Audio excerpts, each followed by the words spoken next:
अब ये जो 6 सर्जिकल स्ट्राइक हमने की, फिर वो कह रहे हैं कि इसकी आरटीआई नहीं है, इस डिबेट की जरूरत है क्या अखिलेश जी? हमारे तीनों डिफेंस एक्सपर्ट्स बोल रहे हैं कि क्यों पॉलिटिक्स कर रहे हैं इस पर।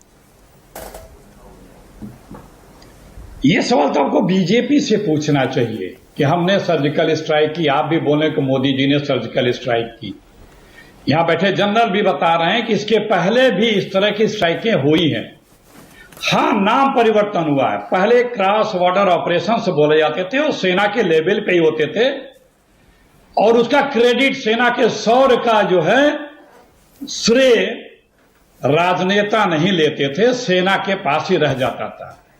लेकिन अब नया 14 के बाद से नई परंपरा शुरू हुई है कि सेना के इस कृत्य को, इस शौर्य को श्रेय लेने का श्रेय होड़ लगा दिया आदरणीय हमारे प्रधानमंत्री जी ने। पहले ऐसा नहीं था, हुआ इससे ज्यादा हुआ है, हमेशा हुआ है, सेना के लेवल से हुआ है। सेना ने अपने आवश्यकता अनुसार जहां तक उसे जाकर के जो करना था उसने किया है।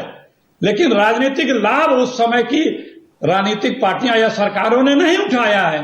आज हमारे साहब हैं, वो तो बताते भी हैं, सेना के चीफ को खुद बताते हैं कि कैसे बादलों में छुपा के फाइटर प्लेन ले जाने का मैंने उनको ज्ञान दिया। अब पूरा हेलमेट भी लिया है, फाइटर पायलट का ड्रेस भी पहने हैं और बता जैसे लग रहा है कि इन्होंने युद्ध लड़ा हो सेना तो बस। तो ये सब क्या हो रहा है? ये सब हमेशा हुआ है, लेकिन सेना ने किया है, वो सेना तक था। प्रधानमंत्रियों ने उसका क्रेडिट लेने की कोई कोशिश नहीं की, क्योंकि ये रूटीन में आता था। अगर किसी ने गुस्ताखी की तो हमारे सेना ने निर्णय लिया कि इन्हें सबक सिखाना है और सिखाया है, और सारे जनरल बता के गए, कई बार बताए हैं। लेकिन बीजेपी एक उसे मानना नहीं है, बस नाम परिवर्तन कर दिया, क्रॉस बॉर्डर ऑपरेशन को सर्जिकल स्ट्राइक नाम दे दिया। अब बताते हैं हमने पहली बार किया। अरे भाई, पहली बार आप उसका क्रेडिट लेना भी आप ही शुरू कर दिए हैं, घूम घूम करके, और अभी भी आप कर रहे हैं। तो ये जो पॉलिटिकल माइलेज लेने की होड़ आदरणीय प्रधानमंत्री जी बीजेपी ने सेना के शौर्य पे शुरू किया है, ये निंदनीय है, ये नहीं करना चाहिए। लेकिन इन्हें सिर्फ वोट चाहिए। देखिए, पाकिस्तान का राष्ट्रपति दुनिया में घूम के अपने राष्ट्राध्यक्षों से मिलकर के अभी सूचना आई है कि रूस से उसके साथ कुछ एग्रीमेंट हुए हैं।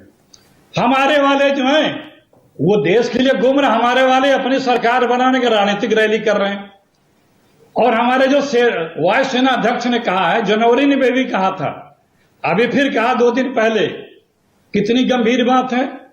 हमारी सेना के बारे में, वायुसेना के बारे में पब्लिकली जब सेना अध्यक्ष को बोलना पड़े तो समझ जाइए कि उनको बड़ी पीड़ा है। वो काके थक चुके हैं कि हमें क्या चाहिए, वो चीजें नहीं मिल पा रही हैं। तब उनका पीड़ा उद्गार सार्वजनिक हुआ है। अब कल कोई बीजेपी के लोग उनको भी कहने लगे कि अपने अंदर की बात बाहर क्यों ला दी। अरे जो फैक्ट है वो फैक्ट है। जो सेनाध्यक्ष से, वायुसेना अध्यक्ष से बड़ा जिम्मेदार अपनी सेना के बारे में बताने वाला कोई, दरअसल पिछले 30-40 साल की बात कर रहे हैं सर, पिछले 10 साल की बात नहीं कर रहे सिर्फ अखिलेश जी। पिछले 30-40 साल के आप जोड़िए, अब जोड़िए, आज के तारीख में क्राइसिस है कि नहीं है? है ना क्राइसिस। आज भी सब लेट चल रहा है ना। अभी बताया ना कि 14 में इसी एक जनरल ने बताया, बीच में देखिए, एक मिनट और दे दीजिए अखिलेश जी, उसके बाद आपकी बारी है। ओके अखिलेश जी, 1 मिनट और भाषण आप सुनवा रहे हैं। अभी आपने भी कहा ये डिस्टर्बिंग एलिमेंट जो है, इनको सच्चाई पसंद नहीं है। प्लीज मानक जी, अगर कोई एक बोले तो बेहतर है। हाँ अखिलेश जी, लीजिए 30 सेकंड्स और, इसके बाद शाजिया की बारी। बोलिए, 30 सेकंड्स और बोलिए। हाँ देखिए मानक जी, अभी आपने भी कहा और हमारे जनरल बख्शी ने भी कहा कि 71 का क्रेडिट जो मोदी इंदिरा जी को मिला, तो आज सर्जिकल स्ट्राइक का क्रेडिट मोदी जी को क्यों नहीं मिलना चाहिए? दोनों की तुलना क्या बराबर है? 71 में एक फुल फ्लेज जंग हुई थी और हमने पाकिस्तान का भूगोल बदला था, और ये सर्जिकल स्ट्राइक है। ले क्रेडिट, लेकिन उस क्रेडिट का बराबरी नहीं हो सकती, परसेंटेज में बराबर नहीं हो सकते।